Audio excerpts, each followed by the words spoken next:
All right, Ooh, we're everyone. live. Yeah, welcome. I'm joined this evening by my co-host Cody and a really awesome dude, Adam. He's joining us from Florida. Adam, how are you tonight? This evening? I'm good. It's back to being hot down here. So Oh, that's lame. It's always hot. That's kind of like Texas. It's hot. You might get a cool day in there, uh, but other than that, it's just hot. Well, in Texas, we can experience the entire four seasons in 1 week. Oh, isn't that the truth? Well, Cody, how are you this evening? I am okay. I had to make up some extra work hours this morning, but other than that, it's fine. Which I just wanted to watch all the new spooky things that came out today because we got a new Hellraiser, which is part of the reason why we're talking the original. And Marvel's got a werewolf little short out for Halloween, and Mike Flanagan's got a new TV show on Netflix. So let's. Oh, awesome, awesome. Yeah, I'm definitely I definitely want to check out the new Hellraiser, but it'll probably be Sunday or Monday for me. Um, but I heard it's good. I heard it's a really good film. So it's definitely worth a watch. It's long that's too, and I wasn't expecting that. oh, that's good. Yeah, More horror. That's right. because the original's not a long movie at all. No, one and two kind of like mash in together. So Right, that's what makes it. I mean, yeah, you have to watch one and two at the same time. You just have to. right. I need Maybe to. three. Feeling saucy. Well, no, I do want to. Since I watched the first one, I do want to go back and watch them all now. But speaking of Hellraiser and the new Hellraiser movie, we are discussing the original Hellraiser and A Nightmare on Elm Street tonight. So Yeah, I don't know if you guys can see. Ah, there he is. Adam has a really nifty glove. No way. You got. Oh, I've he's got got 8 of these he's got the puzzle box too. Nice. in different sizes. he's just asking for trouble. He's got 8 of them. Oh my goodness. I have one that actually changes, and Nice. Well, that is awesome. Well, I guess since we were just talking about Hellraiser, how about we go ahead and start with Hellraiser? And then we'll go on to Nightmare on Elm Street. I'm gonna free my hands. Okay. Yeah, let's I'm do. good. I think the big takeaway I got from this viewing now as an adult watching it, because I mean, well, two things. One, that this is actually it's almost more of a film noir than it is a horror movie in its plot, because it's all about, you know, It's a mostly femme, about Julia. yeah, and her having an affair with Frank, and then like her killing these guys for his, disgusting corpse that's in the bedroom or attic or wherever they are. It totally threw me off because again, I hadn't watched this since VHS, and I remember Pinhead. I mean, he's iconic. Um, he's I guess he's kind of like Hannibal Lecter. He does not have a lot of screen time, but he's just this iconic horror movie. And I really don't know if I want to call him a villain. I haven't seen the I have not seen the sequels, so I can't say too much on that. But what was he really a villain?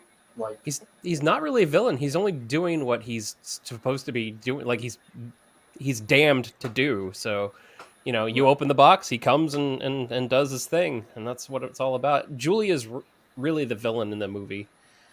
And even Pinhead didn't even have a name when they're shooting and marketing the movie.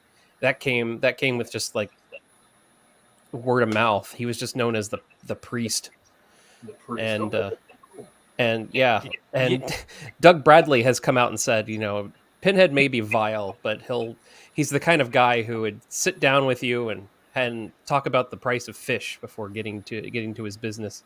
And that's what I love about him, because he's a very different character than you would see in like a monster movie.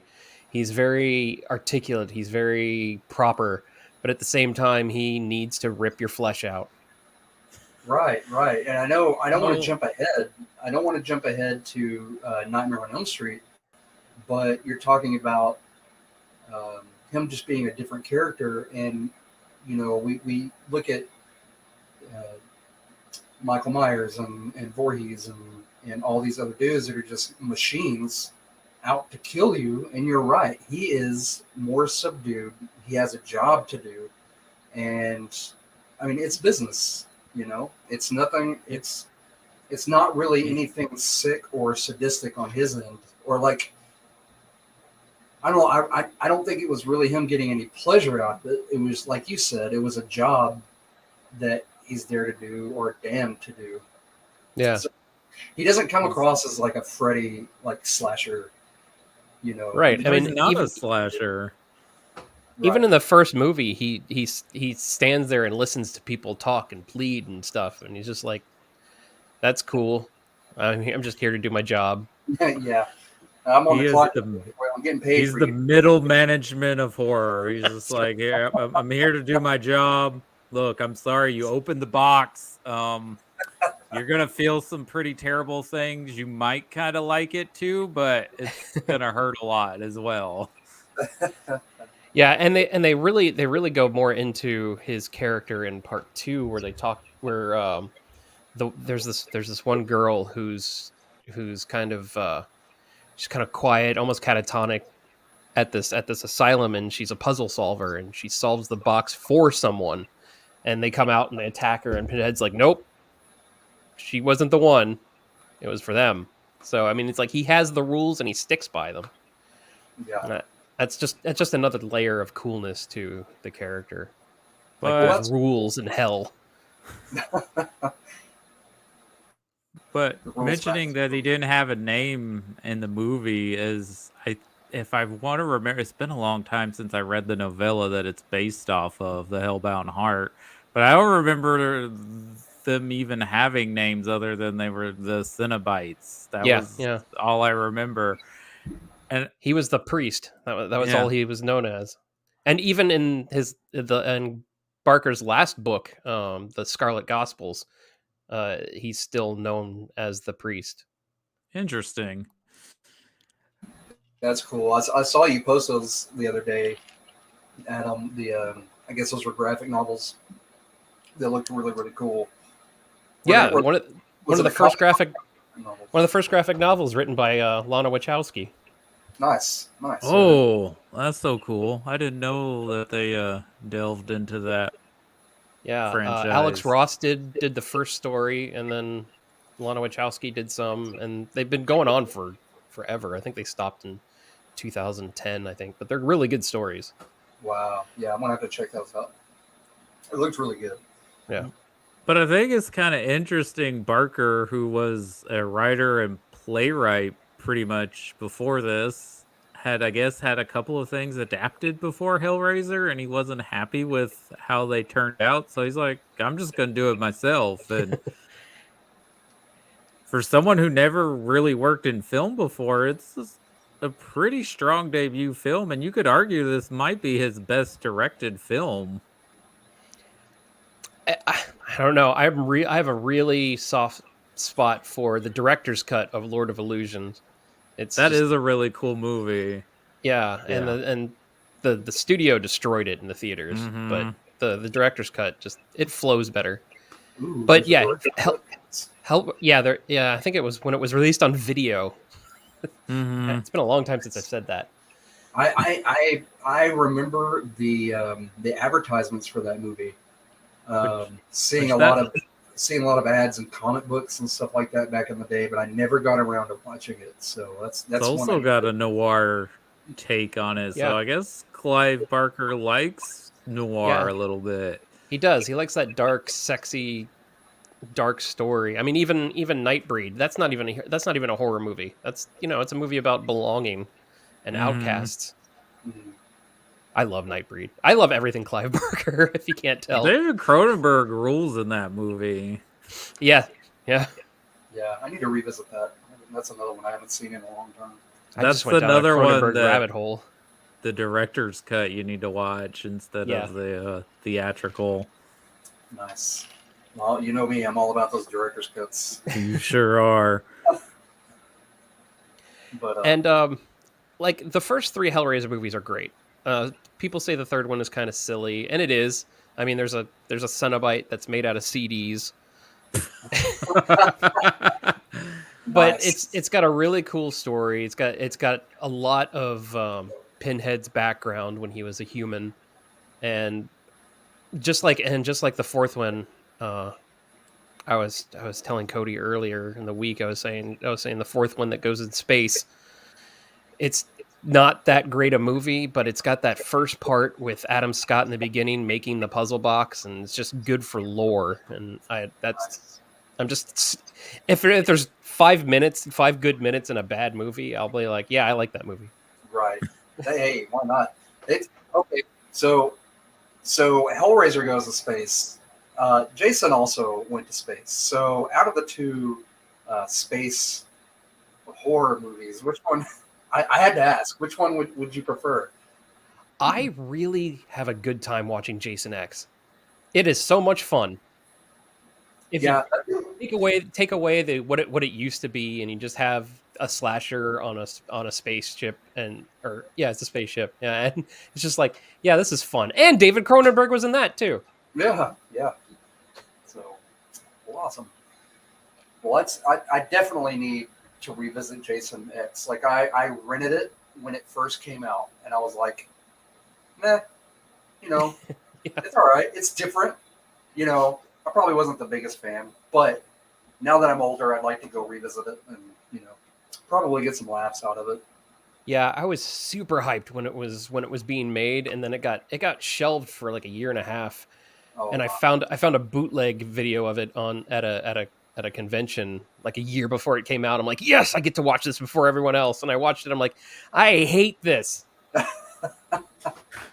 But now that I've grown to be a fan of trash horror, I love it. It's just so much fun. So yeah, Jason yeah, X, good stuff. I did a video on it a couple of years ago on a Friday the 13th calendar date. I was like, it's not that bad. Watch it. nice. There are times where I have to step back and remember my TNT, Joe Bob Briggs roots from back in the day, and be like, what would Joe Bob think about this? He would probably just absolutely love it. Is it trash? Sure. Is it any good? Probably not. But he would like it, so why not? If you could admit that it's trash and enjoy it at the same time, then you're golden. Oh yeah, yeah. You have to. I try to do that. Now there are some movies where I'll just defend, like it's not trash.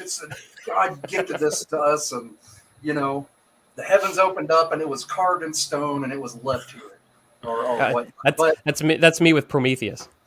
yeah, Hey, Prometheus rules. I'm I sorry, love it's good. Prometheus. It's a Yeah, it's a beautiful film. I will go to bat for almost any film in the Alien franchise except for the AVP movies. That's about the only two I can't really But Requiem was defend. so much fun. I did like the first one. Well, mainly because I was working at the theater when it came out, so I got to preview it, and so I have a little soft spot for nostalgia's sake. That's probably another one that you can admit that you know. I don't know if it's just trash, but it's not that great. But it's still a fun movie. It's still fun to watch. You can have fun with it. It's just It's I prefer the other films, is all. If it's Paul W.S. Anderson and it's not Event Horizon, then it's trash, but it's fun. It's I love exactly what Mortal Kombat is. Exactly. Right. But I love the practical effects in this movie. They're really well done, especially just Frank as a character. And honestly, Decomposing Frank, the actor who plays Decomposing Frank, much better actor than Human Frank. Yeah. And that stop motion skeleton rebuilding scene, that's just so cool. Ooh, that was amazing. And it still looks good. And that's the thing, that's what I love about in-camera effects, is they don't age really. I was showing a friend of mine The Thing for the first time, and Oh, he was wow. blown away. that, you know, it was all in camera effects, all, you know, on you can't see any of the lines, nothing was digitally removed or nothing. It was just like it's there, it's in front of them, they're acting to this, and Right. that's what I love about Hellraiser. It's wet. It's a very wet movie. Oh, it's so Yeah. wet and gross. Like, I mean, they didn't get an exterminator, or they're just like, oh, there's maggots in the house. Oh well, gross. But we're moving in. It's my family's house. That's Yeah. right. My wife had made a point, and kind of, I've had a day to think about it, you know, delivering mail and whatnot. I was just sitting there thinking about it today, and I was like, you know, she did kind of have a point, and she said she's not a huge horror movie fan, and I'm getting her to watch these with me, her for the first time for a lot of them, and she's real squeamish, but she goes, you know, that wasn't as bad as I thought it was going to be. She said, she said it felt like a really rated R. If Lifetime made it was rated R. She said it had that Lifetime. Well, with the cheating. She's not wrong. Yeah, it does have that feel, especially with some of the acting. I mean, Yeah. I'm not knocking it, and I don't think she was knocking it either, because she enjoyed it. She was like, I enjoy it, but it really did have this old Lifetime movie feel to it that was just rated R and had some gross parts. But, you know, because it is, the whole movie is about, well, I think this is what the movie's about. You know, the wife cheats, and she's luring men in, and he's got to feed off of them and take their souls or whatever, and rebuild himself. And he's trying to run off with her, and it's his brother's wife, and so there's all this entanglement, and it just really felt like a Lifetime movie. That being said, I don't feel bad for any of those thirsty bros. I mean, they're trying to hook up with a woman in the middle of the day at a bar. At a hotel bar. I'm not kink shaming or anything, but I'm just saying you kind of had it coming. You go into a stranger's house in the middle of the daytime. Right.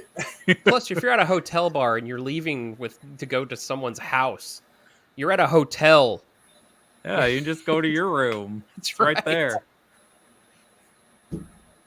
No, we gotta go to my house and do it on the bed that my husband and I share. It's just kinkier. Dirty ass attic. I love it.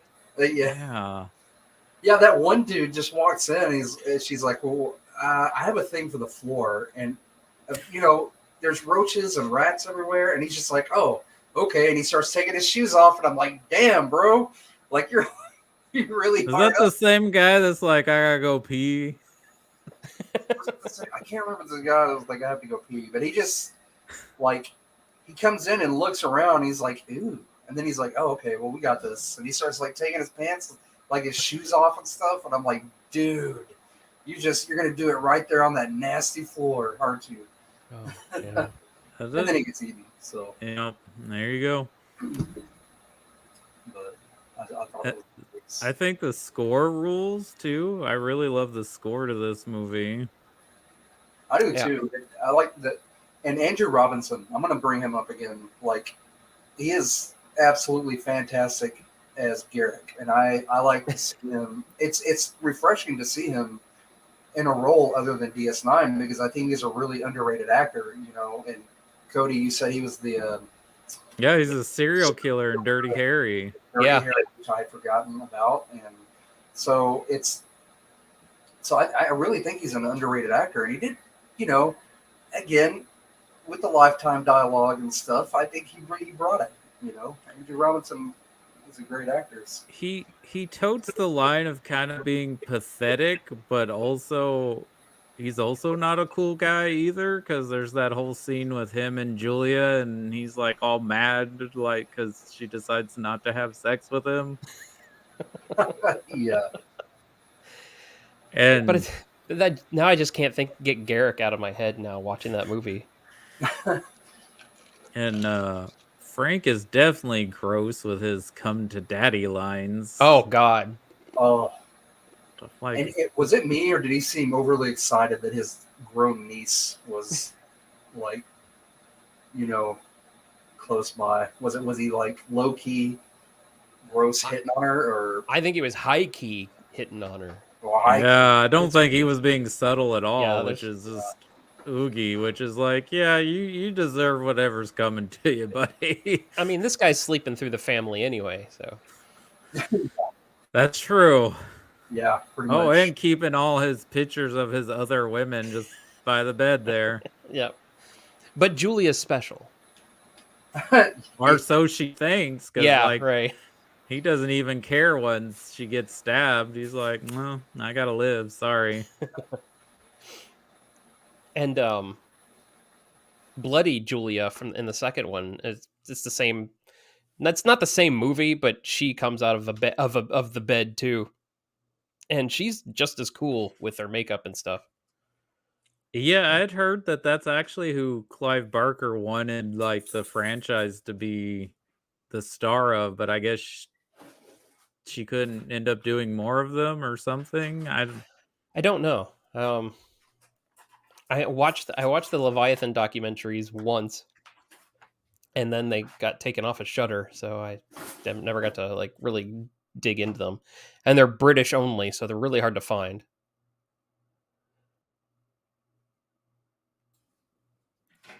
But I guess he gets less and less involved with each sequel, right? Like, Well, the direct-to-video ones, they weren't Hellraiser movies. They were movies that were already shot, and they needed to sell them better. So they kind of reworked them and put Pinhead in the scenes and stuff, and kind of made them their own thing. But they're pretty decent movies. There's one with I can't think of his name. The guy who plays Mayhem on the commercials. Dean oh, that guy, yeah. something. There's one with Dean something in it. That was a good one. Hellseeker was a good one, and like I mentioned before, Hellseeker was a direct to Sci-Fi Channel one, and it was supposed to be the last one. It was Hell. The Hell World was an MMO, and people were fighting Cenobites virtually, but it has Lance Henriksen and a young Henry Cavill in it, and it's really terrible, and I love every minute of it. I feel like I'm all alone now. Has anybody? I'm here. I'm just eating, so I took myself off camera, so you didn't have to look at me like devouring my food. I don't think those are sights you want to see. I don't know. I have such wonderful things to show you. But yeah, Pinhead is well, actually all the Cenobites are kind of iconic looking. They all have like a distinctive look, and they're not in the movie very long, but like if you probably told someone who hasn't watched Hellraiser a lot, like what's the plot about, they would probably just tell you, oh, there's these demon things that come out of the box and torture you. Yeah, that's all you see, and that's thanks to like the poster and the video cassette cover and everything. I mean, they got to sell it still, so Right. Well, again, that's what I was expecting more Pinhead, because I hadn't seen it in ages, and I had totally forgotten the plot and forgot Andrew Robinson was in it, and I was oblivious. And I sat down, and I was like, "Ooh, yeah, we get to see, lots of gore and this dude. I'm pretty excited." And I wasn't disappointed, but I was like, "Oh, okay, I guess he wasn't in this as much as I remember." Now that just makes me want to go watch, all the other movies. yeah, all of the ones that had Doug Bradley in them are at least watchable. The two without Doug Bradley are really hard to watch. Really. And that's a different actor in each one, isn't it? Mm-hmm. Yeah, and I think it was Dimension. They wanted to just keep the copyright, so they pulled a Fantastic Four and just made these movies without anybody's approval. And yeah, did they take over the franchise in part 3 or part 4? I think 3 was Miramax. Okay, well that's I think Bloodlines was Dimension. okay. I think another thing we need to mention that I think is interesting what they changed from the novel to the movie is that they make her name is Kirsty, is that her name? Kirsty, yeah. They make her the daughter because in the book I think she's just a mutual friend or acquaintance. And I don't know if he's younger in the novel, but I like that that's the dynamic Mhm. in the movie because it makes more sense of why she's around and why she would be talking to the husband because it's her dad. Yeah, and it really messes her up psychologically too, which really helps in the second movie. And she comes back in the comic books as like all these survivors. They're called the Harrowed, and they're all like hunting down the different toys to just like stop these gateways. And she's like the leader of it, and because she's so messed up, she's a hard ass, and she's kind of Ellen Ripley'd out. Nice. That's So awesome. That again, that just makes me want to like get more into this universe because you just mentioned the survivors getting together and hunting down these things, and that all just sounds really awesome. Like yeah, and then in the same story, Pinhead is tired of what he does, and he wants, and there's a pact that he makes that he could be made human again, so he can live a better life and ascend to heaven. And of course, that doesn't go very well, but it's a cool story of him, of more him getting a deeper character arc. nice. Yeah, that's awesome. I could talk Hellraiser all day. No, no, dude. I honestly, I wish I knew more about it so we could talk. But like I said, this was a revisit after so many years, but it has rekindled my interest in it. You know, like I really I want to dive deeper into this world and watch these movies. And so if I watch the new movie this weekend, do I need to wait and watch them all in order or No, you don't. It's a reboot, but it's not a remake. It has nothing to do with any of it. It's its own standalone story. okay, okay, It's just a relaunch of the whole franchise, and it's done pretty well. I'm like, you don't look at it and go, "Oh, okay, so they're doing this again." You don't get any of that. nice, okay. Well, And now I'm you excited. do get nods from the score, Mhm. and there's little Easter eggs thrown in, but all in all, it's its own standalone story, and I highly recommend it. Very cool. Yeah, I'm definitely gonna get to that this weekend. But Yeah, I look forward to it as well, and I'm liking just all the looks of the from just the production stills and marketing they've shown online and everything. It just looks like they did a really good job for a movie that's gone straight to streaming. Yeah, I don't understand why. I guess Hulu put in a bunch of money to just have it exclusive. I know they did their red carpet at Alamo. Yeah, they did for Fantastic Fest. Yeah. Yeah, nice. I would love to have seen. I would love to have seen this in a theater, just because it's still theater quality. It's not, straight to video feel to it, and they did a good job with the Leviathan coming down, and the box is even cooler. They did a cool thing with the box where it has like 7 different configurations, and each one reaps a different reward for people. Nice. I'm gonna have to give me one of those props now. Those look really fucking cool. Yeah, this thing. I've had this thing since 2004, I think. And Oh, it's already starting to tarnish because I keep rubbing my fingers on it like I'm trying to open it. Probably shouldn't try that. Probably not a good thing. well, Cody, Adam, is there anything else you want to? Adam, I know you said you could talk Hellraiser all day long, and I would let you and just listen, but Well, you know what else I can talk all day long is Nightmare on Elm Street.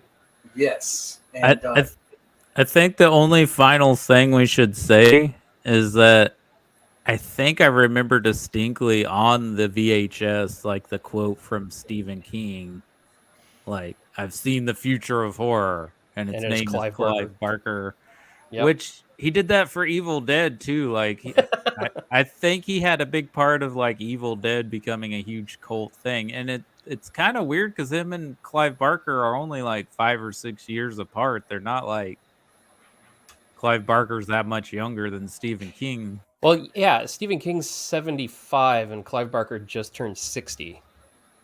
Oh, okay. I thought he But, turned 70. Oh, did he turn 7? He might have been. You're right. You're Yeah. absolutely right. but good for Stephen King though for giving praise instead of don't see this piece of shit. You know, my movies are the best. You know, don't waste your time when you could go see Maximum Overdrive. Maximum Cocaine the movie. Cocaine the movie. Yeah, Yeah. Yeah. but I like that. Good for him for giving shout outs and stuff. So I wonder if that helped like generate some good buzz too, because like people are like, "Oh, Stephen King says this is cool." Especially the 80s, because there was no one doing what Stephen King did, and everyone, he was buying up his books and everything. So yeah, and when a quote comes from Stephen King, and it's like, yeah, I gotta see this. I just think it's a creepy, effective, really well done Lifetime movie. If it was a horror film, what's I some will S&M? I will say it's a really great entry to what seems like a really cool universe that I really want to visit now. So, because it does, it's like an introduction movie, you know. Um, There's a lot of lore. There's a lot of backstory in there, and it's good stuff. right. Well, that's cool. I'm glad that we all agree that we love it. So I know that not everybody. But something these two movies have in common, besides being 80s horror films and launching huge franchises, is both the actors who play the title monster or creature of the franchise have played this character numerous times. Like, I saw on Wikipedia the only other actors that have played a character more than 6 times is Christopher Lee as Dracula, Brad Dourif as Chucky, and I forget who the other actor was. There was one other actor, I think.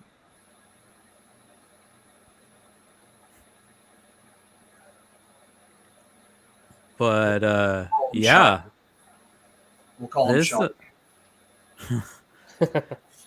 but this I mean, Wes Craven, he kind of changed horror with this movie in a lot of ways, especially the slasher genre. He tends to do that a lot. He tends to change horror a lot. And I mean, I think at this time in his career, he was mostly known as an exploitation director, right? Because his biggest claim to fame was probably Last House on the Left and The Hills Have Eyes. Right. He was shooting Swamp Thing in '82, and hating every minute of it. And to keep him sane, he was actually starting to write Elm Street while shooting Swamp Thing. Nice. This is I have 3 older sisters, and I'm almost 40 myself. I'll be 40 next summer myself. So that just kind of shows you their age. They were in that prime age in the 80s to be watching or renting all these horror movies, and I would sneak out of bed and go in there with them. And then I remember Nightmare on Elm Street. I probably watched it a lot younger than I should have, because it scared the ever living shit out of me. And it did for years, up until I started appreciating horror movies. Like, I wasn't one of those that just jumped in and was like, hey, I love these. I was like, they scared the crap out of me. Like they did up until a certain age. And then something clicked. And it was like, I started appreciating them for what they were, the gore. As I got older, the more the acting and the stories and whatnot and the practical effects, and you just start to appreciate more and more, the more you watch and as you get older. But back then, this and Child's Play like were nightmare fuel for me. And my parents got me a My Buddy doll one Christmas. Was it My Buddy? Yeah, that was his name. Yeah, My Buddy. And sure enough, here are my sisters renting Child's Play, and I remember them tucking me into bed and that thing just sitting on my dresser, and I just laid awake all night waiting for that thing to just move or twitch. Frightening stuff. But now that I'm older, I absolutely love this movie. I like all of them. I'm But a yeah, big fan of Elm Street. Another series that has deeper lore as you go along, too, just like Hellraiser. yeah, and I kind of the same with like I grew up in the Cub Scouts and Boy Scouts, so we were camping tons, at least once or twice a month growing up. So the Friday the 13th movies, had an impact because we were in the woods, uh, Yep. and it would scare the bejesus out of me. Yeah, and But they all started with ghost stories around the campfire. right, and but now that I'm older, I this is one of those franchises that I just absolutely love. I like Dream Warriors is probably like right in my top three when it comes to the Freddy's or the nightmares. Uh, Dream Warriors was good. I liked, was it Dream Child that came after that? That was Dream Master, Dream Master. Thank you. the Like Rennie Harlan film. yes, that's probably probably the first one, and then those two are like my favorites. My absolute favorite, and it's changed throughout my entire life, but now my favorite is 2 Ah, because it's so different and there's so much to it that you don't really see if you're just like, oh, it's the gay one. I'm like, yeah, but Freddy is at his absolute most terrifying in this one. He's dark, he's angry, he's evil, and it just gives me the creeps just watching it. And before they went campy, and yeah, I mean campy in a good way, like where yeah, it was more him just toying with them, and things got a little comedic. yeah. And New Nightmare is one of my absolute favorites too. Yes. New Nightmare is great and actually is very meta two Hmm. years before he makes Scream. So, Yeah, yeah. Nice. But yeah, part 2 definitely has a huge following though in the LGBTQ community. Like it's it's got a huge cult following now. yeah. Yeah. Especially with that Scream Queen documentary out now Hmm. about But Mark Patton, Mark Patton. Mike yes. Patton's the singer of Faith No More. Yeah. I was like, But whoa, he's in it? Are you kidding me? God, all these so years metal. yeah. Uh, Chris, Forget I was talking. yeah. No, I might get some smack for this, but I'm one of those. I don't want to say few because I know there are people who like it, and I'm hoping you do too. But I really liked Freddy versus Jason, and again, I worked at my local theater when that came out, and everybody was just like, another horror movie. I was like, are you kidding me? This is the showdown. This is it. Like, Fre- this, Freddy vs. Jason was a party. That's what it it was. was. It was. When I went to the theater opening night for that, and it was like the opening scene in Scream 2. It was chaos. People were just all over the place, and it was probably one of the most fun I've ever had in a movie theater. Oh yeah, we had people rooting and hollering and like, and usually I hate that in a movie. And when I go, Yeah, exactly. I hate that. But it was fun, and I remember Miss James was like, hey, you need to go tell them to be quiet. I was like, Miss James, they're rooting at the film. If they're not disrupting anyone, that's them having That's fun. And she that's just just didn't the get it. nature of that type of movie. Because I remember going to see the Friday the 13th remake in theaters, packed, and I was sitting next to an older woman, and she was just talking the whole time, but it was great. She was like, don't go in there. What are you doing, stupid? And then she's like, oh, of course they had to kill the black guy. Like, and I'm I tell you like, what, that Friday the 13th remake was really really good, and I'll fight anybody over that. I need to rewatch it. I watched it in Lufkin it's when it came decent, and out, but it I does need a to go good back. job of like melding the lore and like kind of being a not a remake, but just a continuation, not really a sequel either. Just Yeah, just like yeah, another spooky tale that Right. it's like someone else telling the story every time. But Chris, getting back to your horror origin story, mine is very similar. Um, I was terrified of Freddy Krueger because I didn't know he got silly and just turned into a joke machine when he murdered people. Because it's just his look, right? His look alone is frightening. And like I remember they advertised something for him in the commercial, and I like ran out of the living room. I was like, boom.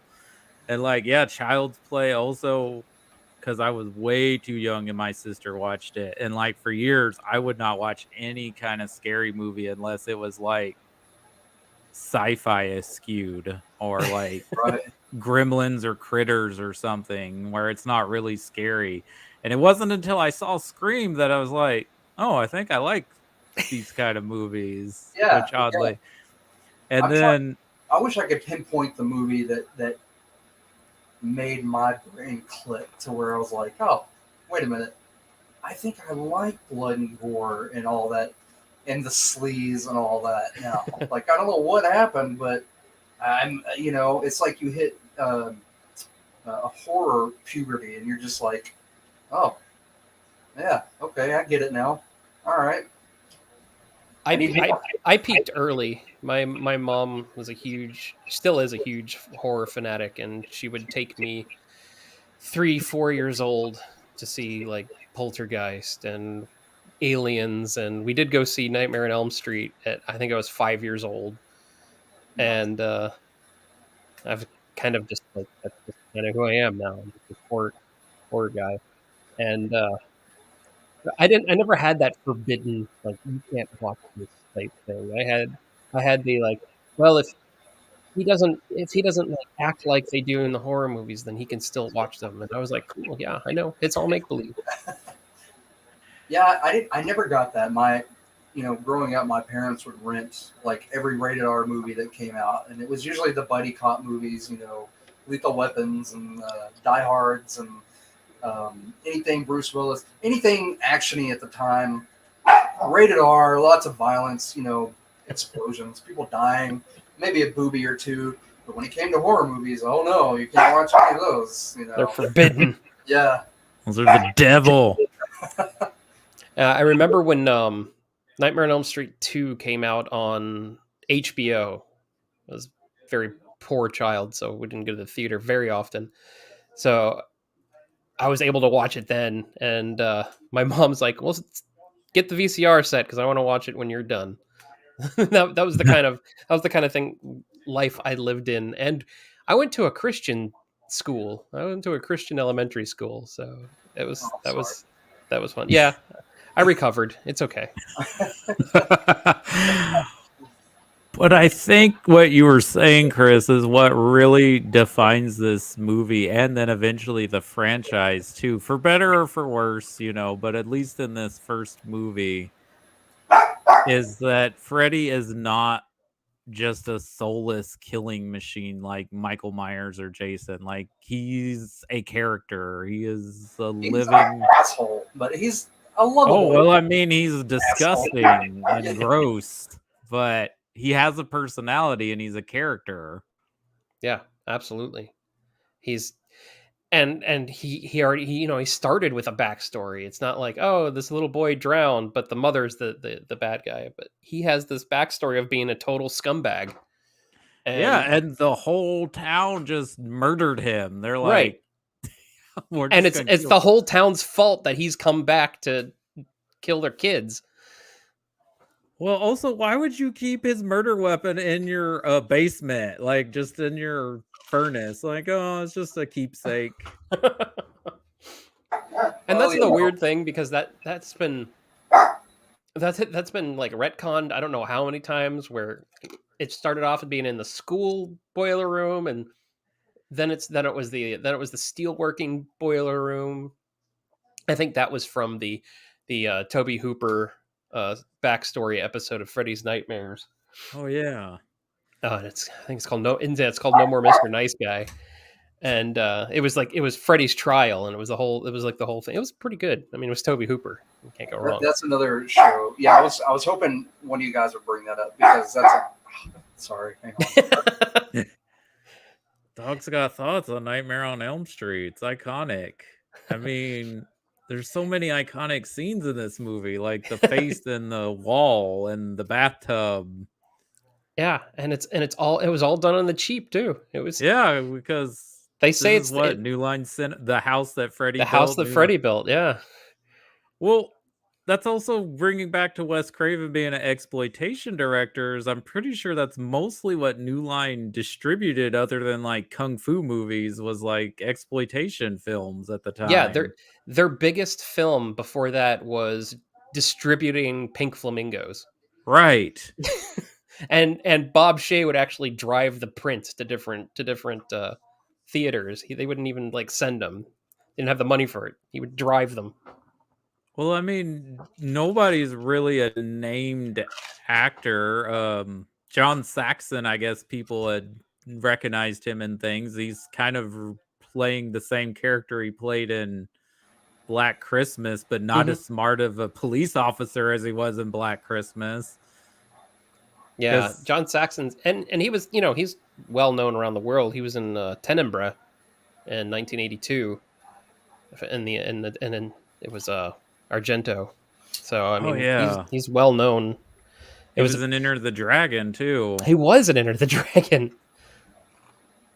Yeah, I think John Saxon was like the biggest name. Yeah. Originally, Wes Craven wanted David Warner for Freddy. Oh. He wanted an older character, and he loved Time After Time. So he's like, I really want David Warner, and he couldn't do it. So he found something in Robert Englund. Well, I mean, it's got to be up there as one of the most iconic horror performances of all time. I consider him the best slasher, but that's me. Well, I mean, I'm a bias. So. I would agree that he's the best slasher. It's not my favorite slasher franchise. I probably has the better sequels of at least 3 and New Nightmare for sure, but I got a little soft spot for the Halloween movies, even some of the not so good ones. But the Paul Rudd ones. That one is I don't dislike it as much as Resurrection or 5. I think it's better than those two, but it's still pretty rough, and it's a shame that was Donald Pleasant's last movie. Yeah. Paul Rudd. I would agree with you. Robert Englund he is hilarious, disgusting, and terrifying all at the same time. Yeah. And he's nothing like that. He's a cool dude. I've had quite a few conversations with him, and he is a film connoisseur. Like you think we're like film nuts. He loves every single genre. He knows his lenses. He knows. It's just amazing, and it's so sad that his one movie 976 Evil did so terribly. And the studios lost faith in him as a director, so he just decided he wasn't going to make any more movies. I also love that the name Freddy Krueger comes from a childhood bully Wes Craven knew. That's great. Yeah. And the imagery that Wes Craven had, seeing that guy outside his window, that scares me more than a movie idea. Oh yeah. And that song that the creepy lullaby they sing, yeah. That another little story, and I'll stop with my stories because I have a lot of them. But my sister, again, let's see, I'm trying to remember. It was I get flashes from it because it's a memory, but I remember she was babysitting me, and her boyfriend was over, and he was singing that song because he knew that it scared the shit out of me. And I'll tell you how long ago it was. They rented Rudy. So in the early 90s. Yeah, this was 93, 94 maybe. 90. So I was 10. I was still like, no, not me. I'm not, scary movies are not my thing. And he was singing that, and I ran and jumped in my bed, and he walked real slow down the hallway, scratching the wall. And I just remember almost pissing my pants until my sister made him stop. that has stuck with me. And I'm 39 and a half years old, and that has stuck with me all this time. Scared the living shit out of me. Yeah, it's stuff like that that I realize I'm probably better off not being a parent because I would do that. I have to really watch myself because I remember things that my friends pulled on me, like staying the night at a friend's house, and I was in the spare bedroom, and he crawled up underneath the bed and pulled the mattress springs down, so it felt like someone was sitting in the bed with me, although no one was there, and it scared the shit out of me because we had watched it. We had watched it that night. The The miniseries. miniseries with Tim Miniseries. Curry. Yeah. I was scared to death, and he snaked his way through the door in the dark, like up under my bed. And I'm laying there, and I'm just like, okay, don't think about it, Chris. You got this. Go to bed. You're gonna wake up. You're gonna watch cartoons and eat, your favorite cereal. It's gonna be cool. And all of a sudden, I just feel that mattress sink. And I'm like, what the fuck is happening right now? And I kind of sit up, and then he's like, run! I'm like, oh, you motherfucker. Anyway, That's absolutely brilliant on his part. it is. It is. He is my best friend. We're still friends to this day. And that every time something happens, I'm like, dude, I still need to get you back for that. He goes, oh, you remember that? And I was like, do I remember it? It's burned into my psyche. Like, it has scarred me for life. Speaking of butthead boyfriends, every time I watch an 80s movie, I'm always baffled by this. And I think we talked about this when we talked about Monster Squad, how fads resurface. But, like, what was, like, the resurgence of, like, 50s greaser dude in the 80s? Like I don't get it. Or I don't Well, think. I've noticed that too. And Adam, maybe you might be an expert in this. I noticed that, like, Earth Girls Are Easy. There's several other movies that I can name, but it did seem like in the 80s there was like this resurgence of hip 50s, Yeah, like the Heavenly then Kid. just like in the early 90s there was a resurgence of like fucking hippies, Yeah, deadheads and Tie hippies dye and all that. and all Yeah. that. yeah. So I just did. It's premiering tomorrow on Cinema Madness. My Carpentober episode on Christine. nice. Yeah, because the And bully who looks like he's 35 in that movie, by right. the way. But plus the main kid Arnie, as he gets more and more possessed by Christine, he becomes more and more a 50s greaser because Mhm. it was a 1958 Plymouth Fury, so you could see like the 50s coming out of him from that, and I was like, wow, he's really changing into this. That's another film I absolutely adore is Christine. That's an actor that went on to be a pretty good director. He did. Yeah. But I love that Wes Craven pulled stuff from real life to make this movie about people dying because in their dreams or people not being able to sleep and like headlines. And I Yeah. love how he always took like fairy tales and folklore to kind of delve into his movies. There's always a bit of that in his work. Because Yeah, I mean, and like, go ahead. go ahead. Oh, I was gonna say because even Last House on the Left is basically a remake of Bergman's The Virgin Spring in a way. Yeah, I So could see that. he's always played in this kind of mythical world with his movies. Yeah, and I think it's funny that he doesn't rest in peace, Wes. He didn't really care much for making horror movies. He made all these movies just so he could make money to make the movies like that one he did with Meryl Streep, Music from the Heart. Music from the Heart. That he on his up to his dying day, he said that was his favorite movie he ever made. Well, it's kind of funny because I guess or ironic that like and I think it's because he just got pigeonholed into that. But I mean, he did make at least, you could argue at least, I think 4 or 5 pretty groundbreaking films in the genre. Because I would he was even absolutely influential, absolutely. And we wouldn't have had Friday the 13th either because he was partners with Sean Cunningham. Oh yeah. That's And right. Sean Cunningham produced his first couple of films, didn't he? yeah, and Craven, kind of urged Cunningham, is like, if you want to make a slasher movie, make it. And when they actually showed each other their first cuts of each one, and they both said the same thing because there was no music in them. Like, this is boring.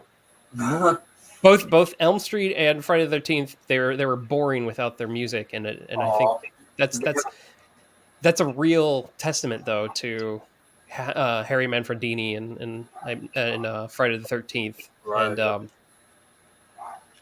names blanking on Nightmare on Elm Street. Did they have a Lucas Spielberg romance? I believe they did, yeah.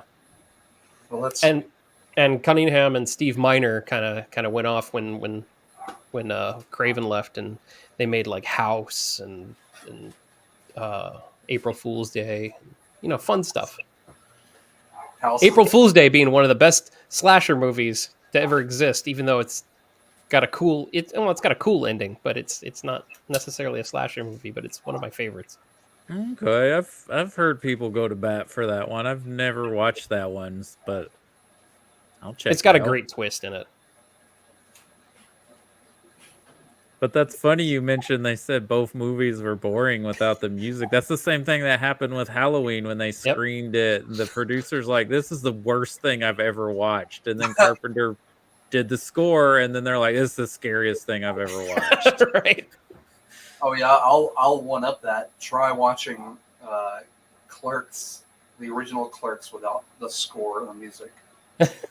Oh really? Oh, I've never. Well, okay. I don't want. It's It's pretty bland. But anyway, it's I'll just leave it dialogue. Okay. Yeah. It's a security video at that point. Pretty much. I think we can't not talk about this movie though and not talk about his leading lady. I mean, it's got to be one of the ultimate scream queens, right? Yeah, Heather Langenkamp, the one of the biggest final girls aside from like Ripley to be in that area of badass. Yeah, like she's got to be like right under Jamie Lee and Sigourney. Yeah. As far as the final girl, like as the end of the first movie turns into Home Alone. Right? Yeah. Did Chris Columbus and John Hughes just take notes? They're like, let's do this, but they're not as scary. Because like her little traps and stuff, that's just straight out of Home Alone. Yep. Just replace the music in Home Alone with horror music, and I would turn it into a horror movie pretty quick. Well, I mean, Joe Pesci's a scary guy, right? Well, there is that fan theory that Kevin grew up to be Jigsaw. Nice. I can see that. Which That I've makes considered sense. headcanon. So Nice. Oh, and of course, this movie has now infamous movie star Johnny Depp before he was a movie star.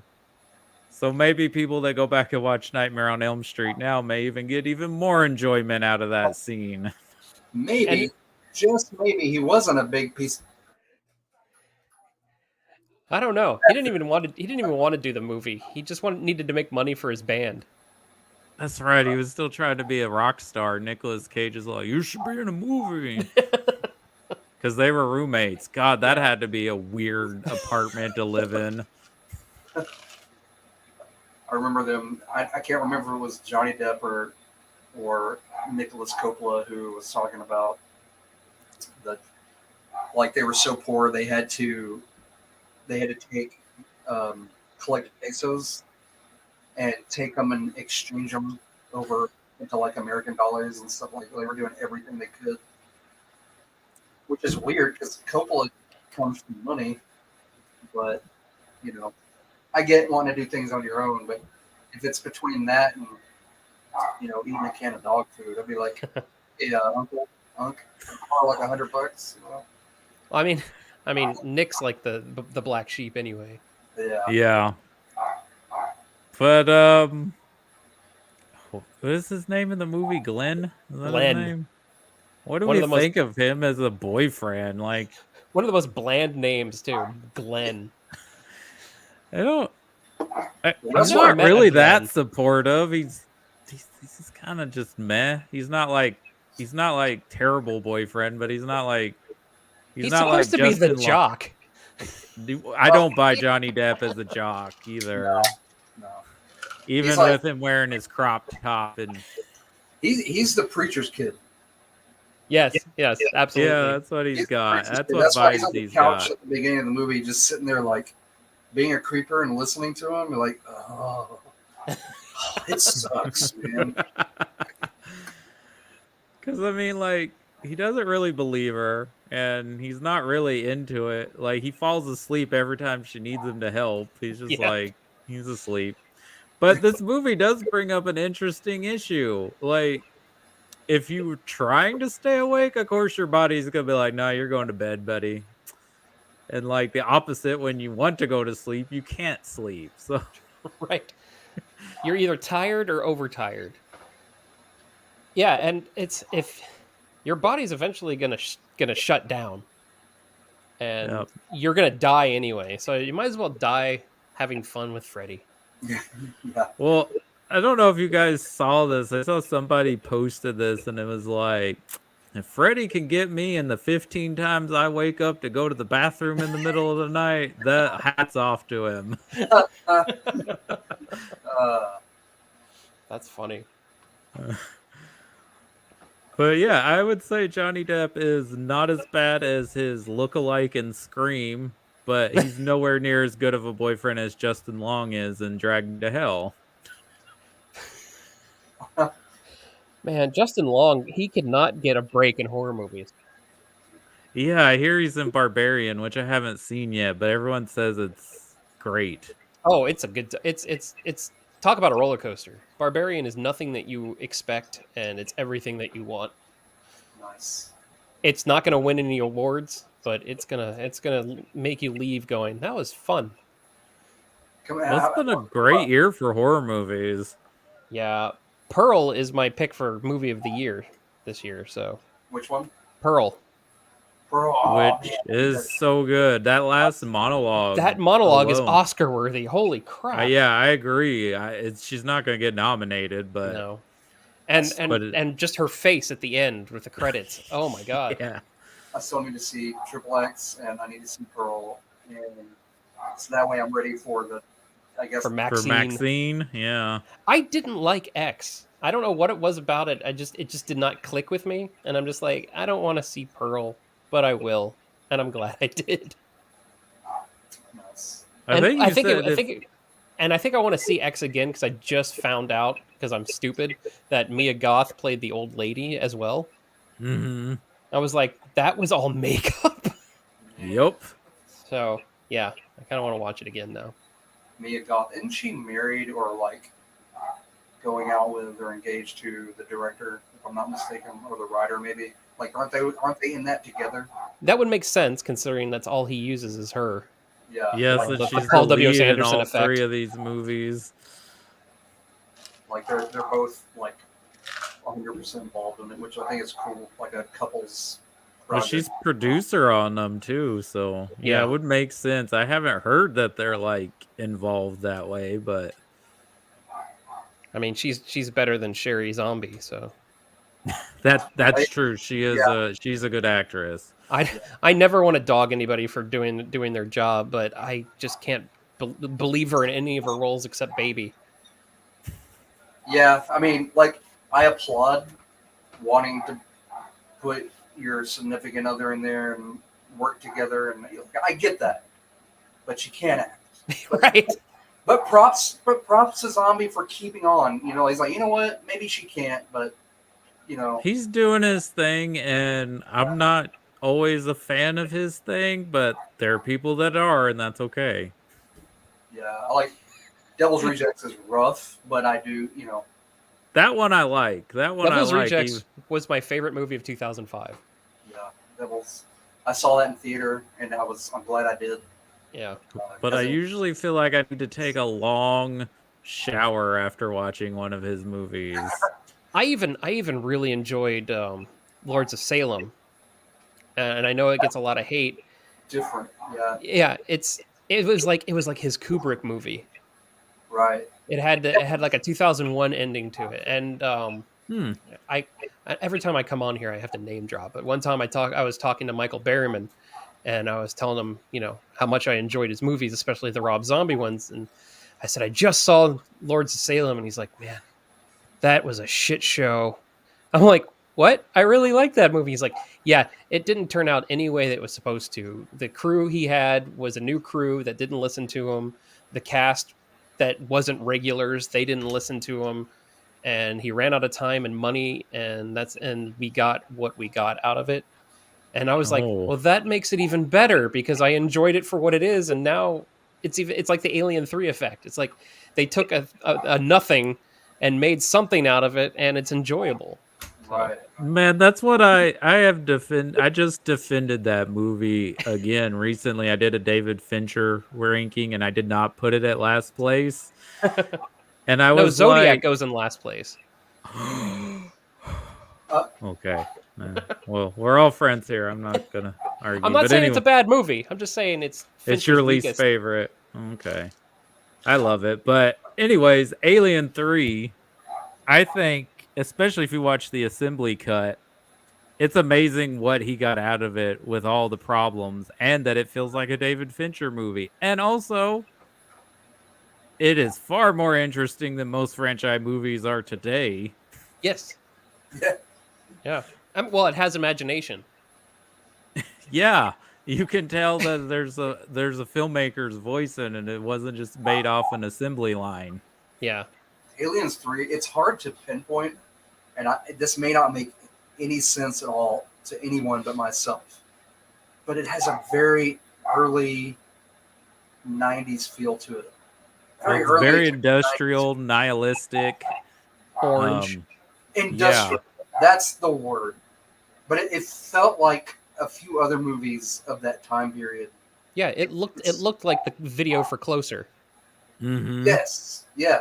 And some of those early, yeah, exactly. That's a good way to put it, Adam. Is it felt like a compilation of music videos, like, you know. Well, that's what he was doing before he made Alien 3 was music videos. Yeah, well, that's why he was so cheap to get. It had a very MTV feel to it. Mm-hmm. Mm-hmm. Also, I think some people just really were just mad. Like, he did a Rian Johnson, right? He's like, I don't care what you liked about the last movie. I'm doing my thing. Right. Yeah. I mean, and can you blame him? There was no script. There was nothing but a release date. So they're like, here's your movie, go. Right. Yep. And he got what he got. And he had the cinematographer from Blade Runner, for God's sakes. Mm-hmm. He got Geiger back. He's got great performances from Dutton and McGann and Dance and Weaver. I mean, it's actually a really good movie despite its problems. But what about Nightmare on Elm Street? What else do we need to say about this groundbreaking movie? What do we have to say that hasn't been said already? I mean, it changed horror, and that's what Wes Craven does. He changes horror. He did it with Last House on the Left. He did it with the mutants in Hills Have Eyes. Hills Have Eyes. Sorry, another Michael Berryman movie. He did it especially with Scream. Oh, for sure. I would even argue that I don't know if it was a hit at the time, but People Under the Stairs is a very well made and social commentary for its time and is still relevant today. And I'm actually really eager to see what they do with the remake. Especially I was gonna say, it was Jordan Peele before Jordan Peele. Yeah. Yeah. And yeah, Jordan Peele is so good too. I loved his Candyman. Yeah, that was so well done. Nia DaCosta directed the crap out of that. Yeah, yeah. And another example of how to reboot a franchise without making it a reboot, just adding on to the history and making it just a whole new lore. I love saying the word lore if you haven't figured that out. Well, there's a lot of lore here. And would you say Freddy's the biggest horror franchise of the 80s? I would. Yeah, I would with say all it was the more popular than Jason, right? yeah, with all the like yeah, he had the 900 number. He was on that Fat Boys record. He That's he was right. he was really big. He was huge. He had well, I mean, Friday the 13th had a TV show, but he was on the TV show. Well, I mentioned MTV earlier. I think Friday the 13th went MTV. Like it was more popular. It seemed like Friday the 13th had its crowd. Like each franchise is going to have its followers, but it seemed like Friday the 13th. I mean, a Nightmare seemed like it was the largest. Like it had the largest following to me. Yeah, well, like the Friday the 13th crowd had who's gonna die and how are they gonna die. Nightmare on Elm Street had what's Freddy gonna do, and that was a different thing because he was a character and he wasn't just a lumbering death machine. Right? How is he gonna? And he gets you in your dreams. You can't escape that because you're gonna fall asleep eventually. And anything can happen in dreams. You can make it as goofy as you want, and it could still be serious. Yeah, I love it. It's absolutely great. I recommend it, even if you're new to horror movies and you haven't explored much. Pick this. I would up, rent it. definitely recommend this. I mean, I can't imagine how many people that are listening to this haven't seen the movie, but there might be someone. But if you don't really like slasher movies, I would say watch this one because I think you'll like it because it's going to have what you probably don't like about slasher movies. Yeah, it's very dark, very, very methodical. That's what it is. It's very methodical, at least this first one, because, they had no budget and everything, just like in Hellraiser, everything was done practically. On a shoestring budget, like the arms coming out was just really dumb looking, but it's effective in the movie. And yeah, it works. Yeah, and the rotating room that they used twice, that was just really cool. Yeah, I highly recommend it for anyone starting a horror journey. That's definitely a stop.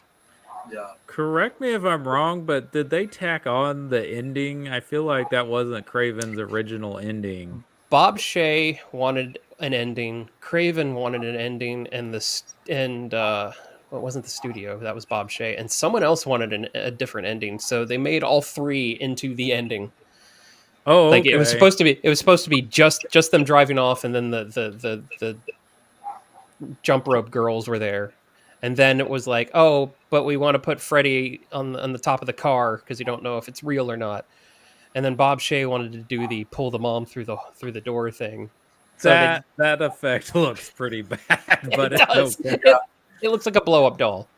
Yeah, I'm sorry. Was that then because they were like, we got to tease a sequel? I don't know. Craven didn't want to do a sequel, right? Bob Shea never says that he never wanted to do a sequel. That it just took off so much. But I don't know. He's pretty shrewd. He's a shrewd businessman. So I bet he would once the money took in for New Line, he's like, "Yep, let's do this."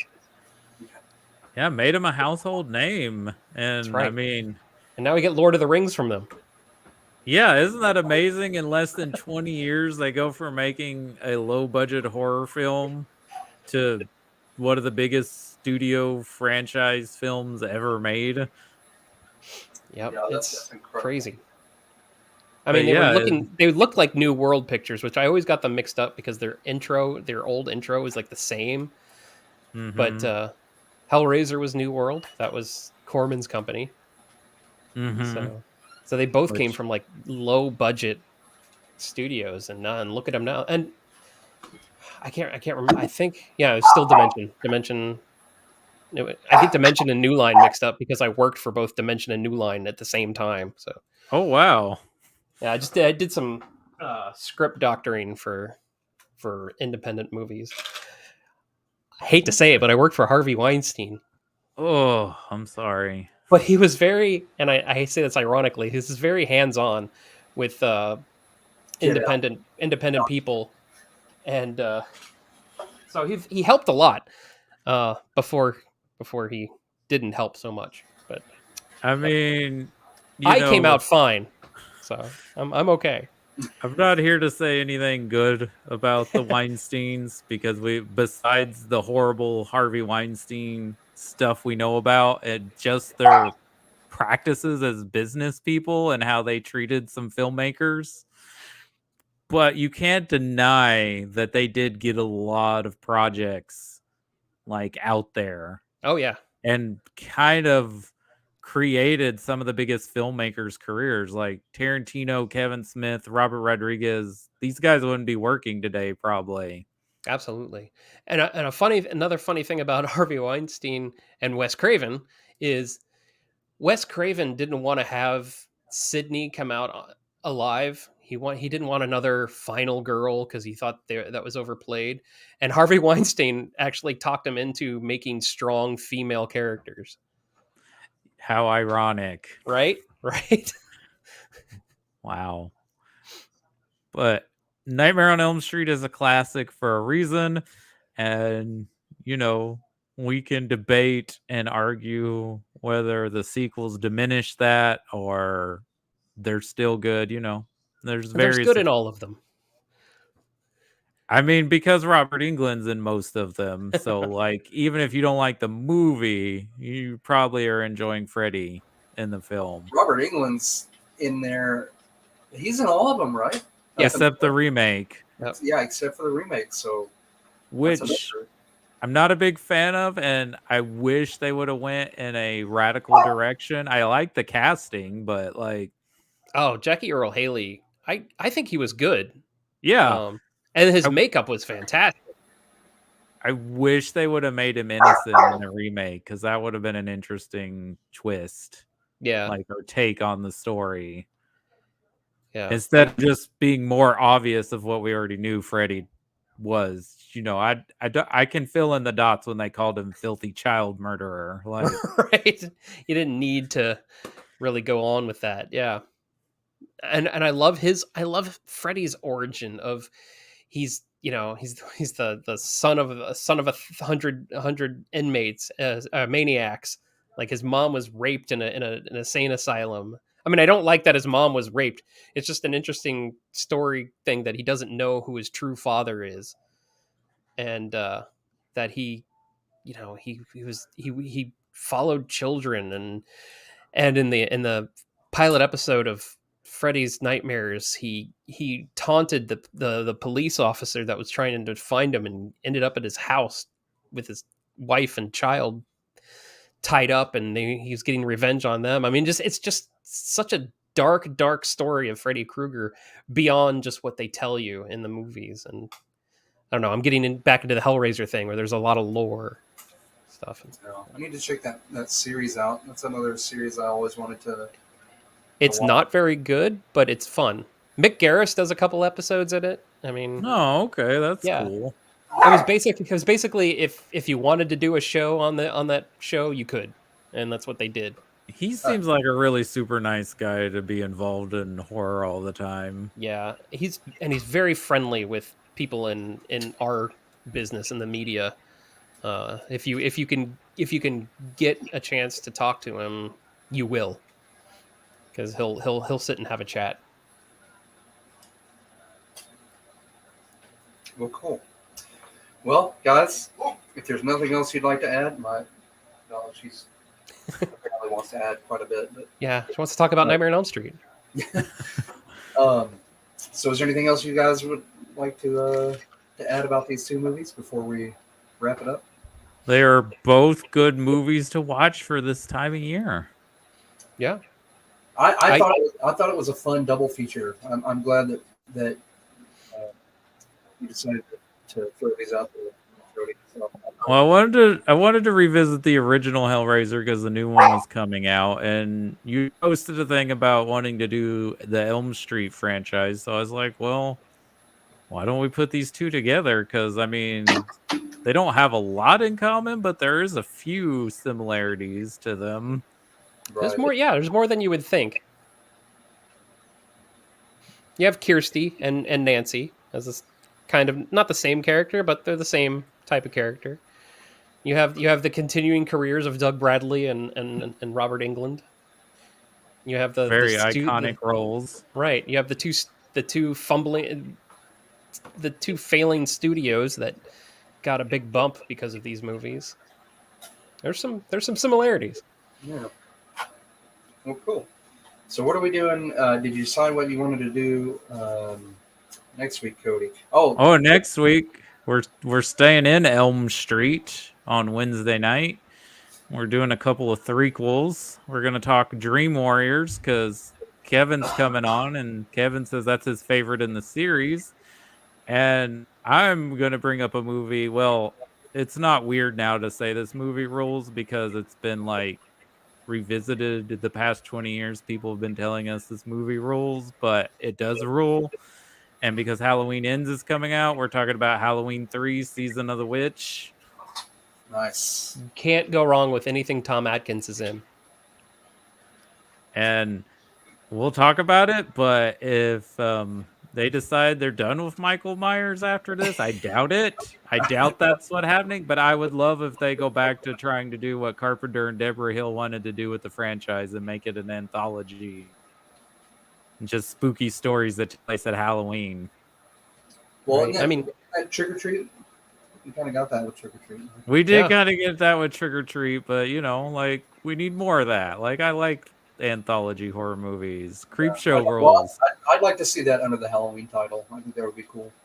yeah, and they gave it a gateway. I mean, in Halloween Kills, you got the silver shamrock masks. So. Yeah. Right.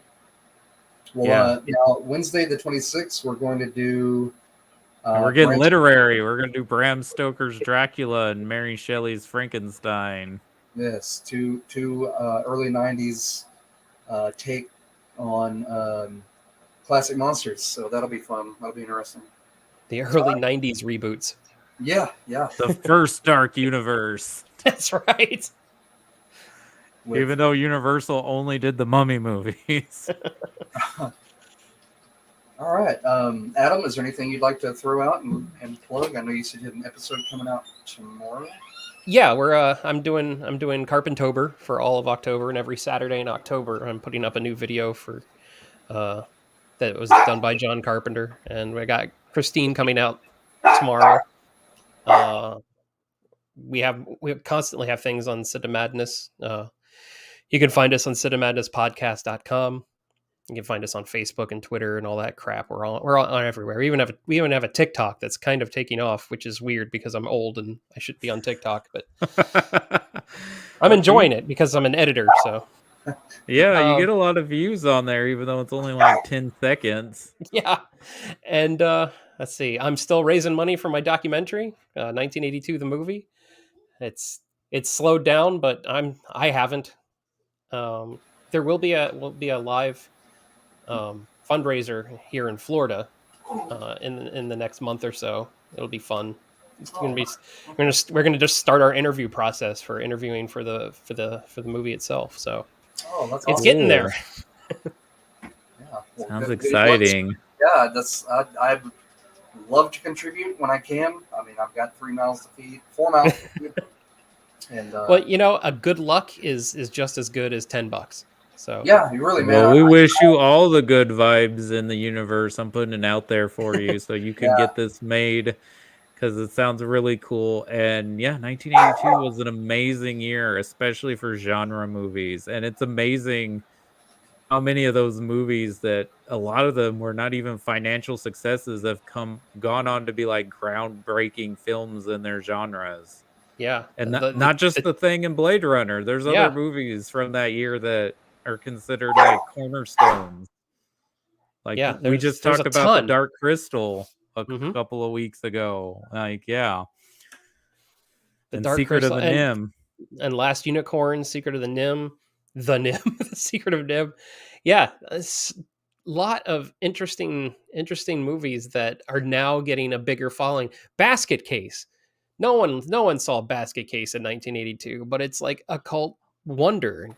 Cue the Winged Serpent. Larry Cohen just kills it, and no one sees these movies, and they're considered huge now, at least in the Yeah. horror community. I don't know if they're big Halloween in 3 Season of the Witch is now a Season of the good Witch. movie. That's right. When I was a kid, people were like, that one's shit. That one doesn't have Michael Myers in it. And I read an article like showing my age 20 years ago saying it was a good movie. And then when I finally watched it, I'm like, this is a good movie. What was everyone talking about? Yeah, it's good stuff. And once again, Tom Atkins, he's in my holy trinity of horror badasses. So I can't say anything bad about a Tom Atkins movie.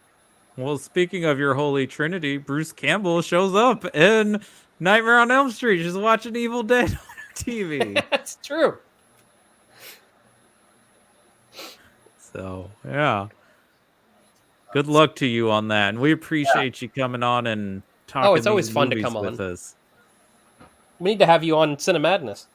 Oh, well, anytime you want to talk John Carpenter, I'm there. Yeah, that'll be awesome. We might It's do, like we might my do an pro- entire John Carpenter episode, maybe a series. I don't know.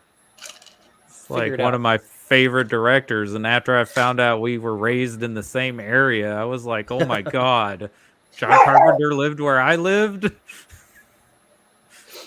Maybe you can like get some of his energy off of him. Yeah. Right. Unfortunately, I don't have the hair. He doesn't have much of it either.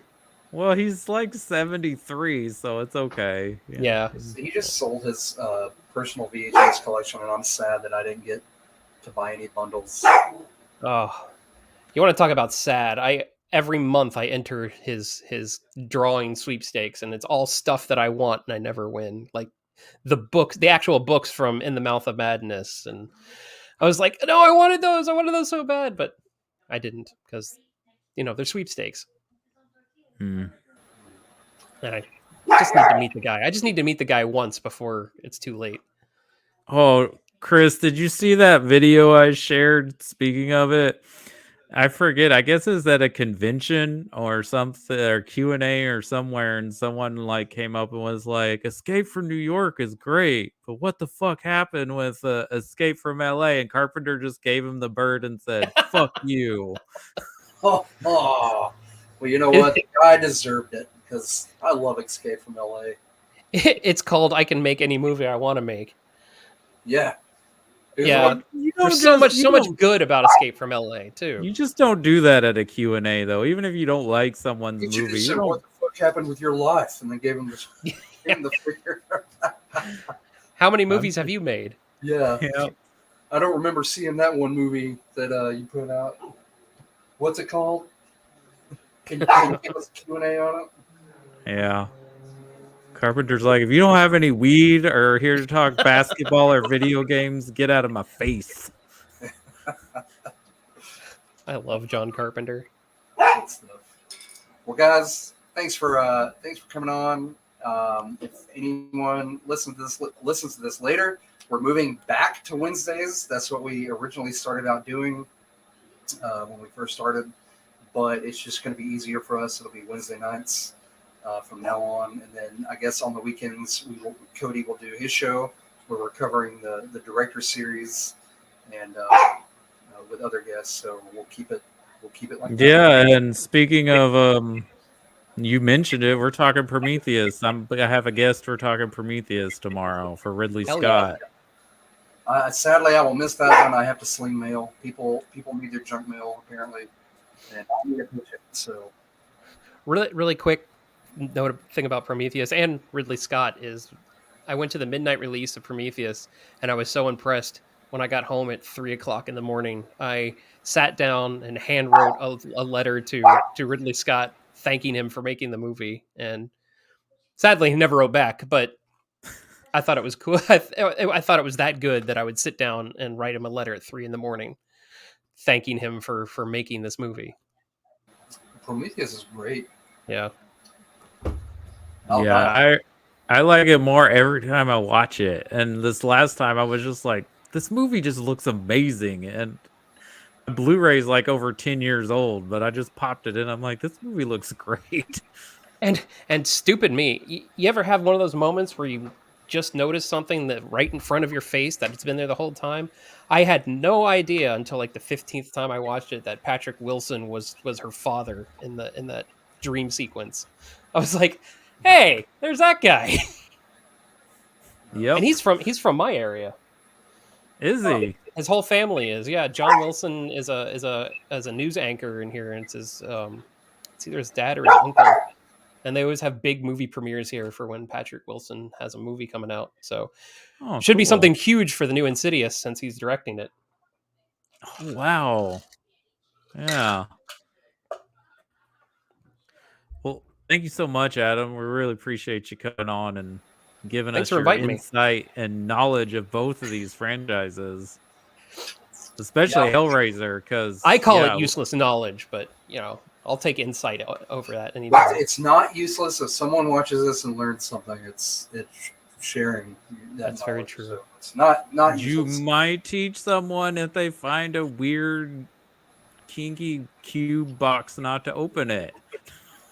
Or do if you're into that. There's no shaming. Yeah, if you're into pain and pleasure at the same time, If you're go Clive for Barker, then do it. Yeah. All right. You have a great night and enjoy the rest of your weekend. Same to you, Chris. Yes, sir. You guys take it easy. Yeah. Thanks for having me again. Thanks for coming on, and we will see you guys next Wednesday. I will see you guys next Wednesday. Cody will see you tomorrow. Yeah, you'll see me tomorrow gushing about Prometheus, and then next Wednesday we'll be discussing those two highly beloved in some areas. I think Dream Warriors is pretty much beloved, but there might be some people that still don't like Season of the Witch, but I think it's kind of had a full circle or 180 where now it's considered one of the good films in the franchise. I agree. It's 1982. I can't disagree. All right. Well, thanks for watching. If you watch now or later, we'll be on YouTube. Well, it's on YouTube right now. And it'll be on Facebook and Twitter later. Oh, Adam, do you have a Twitter? I do. Okay, I can. Do you mind if I tag you on the video in Twitter? Sure. I'm just Send to Madness P. Okay. I forgot to ask you that when we did Poltergeist, and I was like, he might have a Twitter. I can tag him. I have a Twitter, but I forgot how to log in. I don't ever use it. I old man the shit out of it. It's on my phone, but I don't ever use it. And I forgot to get into it. So yeah, that's my experience with Twitter. I only my personal Twitter I only use to troll Ted Cruz. So well, you know what? That's about all I was doing. You're doing the Lord's work, Adam. Even I was trolling Ted Cruz and Governor Abbott and Ron DeSantis and a few others. Well, I'll mention this. Let's go ahead and end this, but I'll mention this briefly if you guys don't mind hanging for like 2 more minutes. Sure. Thanks for watching, everybody. Bye.